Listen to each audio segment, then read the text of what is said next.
Muazzez'in mutfağından herkese merhabalar. Kanalıma mutfağıma hoş geldiniz. Bugün sizlere çok yumuşak, çok lezzetli bir jumbo hamburger ekmeği tarifim var. İsterseniz hamburger olarak, isterseniz sandviç ekmeği olarak kullanabileceğiniz harika bir tarif.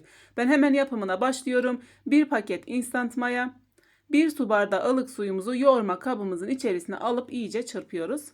Burada köpük köpük olana kadar çırpmanızı istiyorum. Bu mayamızın daha çabuk aktif olmasını sağlıyor. Hatta vaktiniz varsa 5 dakika bu şekilde ön mayalandırma da yapabilirsiniz. Üzerine 1 su bardağı ılık süt, 1 adet yumurta, sıvı malzemelerimizin oda ısısında olmasına dikkat edelim. 1 tatlı kaşığı tuzunu da ekliyoruz ve biraz daha çırpıyoruz. Ortamın ılık olması, malzemelerin ılık olması hamurumuzun daha çabuk mayalanmasını sağlıyor. Artık ununu yavaş yavaş ilave ediyoruz. Bütün malzemeler listesini detaylı olarak açıklamalar kısmında yazdım. Oradan bakabilirsiniz. Unun miktarı markasına göre değişiklik göstermektedir. Yumurtanın büyüklüğüne, küçüklüğüne göre. Toplamda 4-4,5 su bardağı un alıyor. Kontrollü bir şekilde eklemenizi tavsiye ediyorum. Hafif yumuşak böyle ele yapışan bir hamur yoğuruyoruz ve iyice yoğurduktan sonra üzerine 1 yemek kaşığı tereyağı ya da margarin ekleyip yağını çekene kadar yoğuruyoruz. Yoğurarak hamurumuzu yağla birlikte güzelce özleştiriyoruz ve dediğim gibi şekilde çok güzel, çok biraz yumuşacık, çok az ele yapışan bir hamur oluyor. İyice yoğurup toparladıktan sonra kapağını kapatıyoruz ve yaklaşık 40-45 dakika mayalanmasını bekliyoruz. Havalar soğuk olursa artık üzerine bir örtüyle kapatmamız gerekiyor. Ve bu şekilde hamurumuz 2 katına kadar çıktı. Çok kaliteli bir hamur, kesinlikle istediğiniz şekil verebilirsiniz.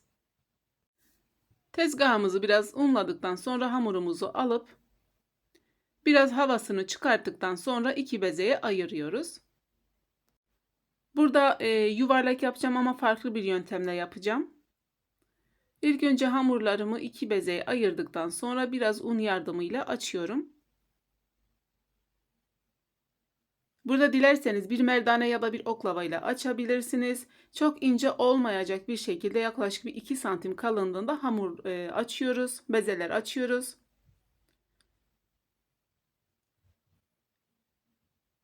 İlk hamurumu açtıktan sonra kenara alıp diğer bezemi de aynı şekilde açıyorum.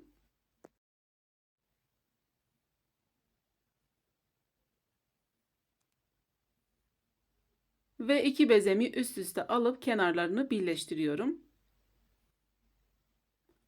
Hatta bu şekilde elimle yavaş yavaş da uzatıyorum hamuru. Dediğim gibi çok da ince açmıyoruz. Sadece azıcık birleşmesi için merdane ile üzerinden geçiyorum.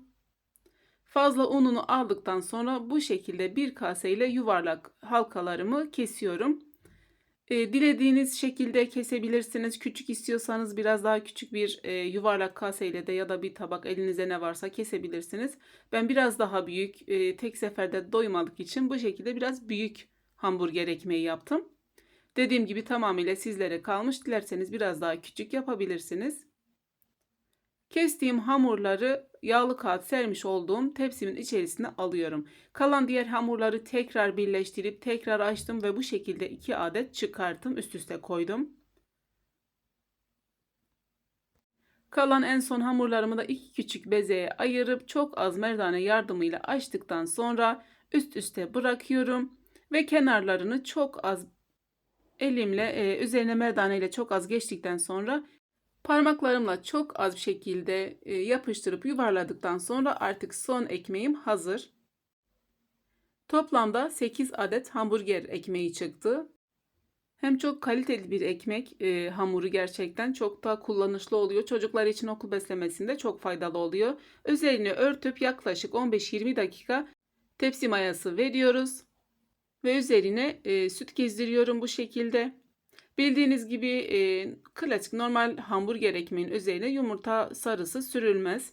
İsterseniz çok az unlu su kullanılır ya da bu şekilde benim gibi süt de kullanabilirsiniz. Önceden ısıtmış olduğumuz 200 derecelik fırında kızarana kadar pişiriyoruz. Yaklaşık 25-30 dakika içerisinde hamburger ekmeklerimiz pişti. Birazdan sizlere iç dokusunu da göstereceğim, yumuşaklığını.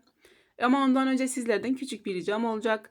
Videomu buraya kadar izlediyseniz videomu beğenmeyi unutmayın lütfen. Kanalıma abone olup bana destek olursanız çok sevinirim. Bildirim zilini açarsanız bundan sonra gelecek bütün tariflerden ilk siz haberdar olursunuz. Kanalımda birbirinden güzel ve lezzetli tarifleri görebilirsiniz. Sevdiğiniz, beğendiğiniz tarifleri dilediğiniz arkadaşlarınızla, sevdiklerinizle de paylaşabilirsiniz. Aklınıza takılan bir soru varsa yine yorumlar kısmında bana yazarsanız seve seve yardımcı olurum.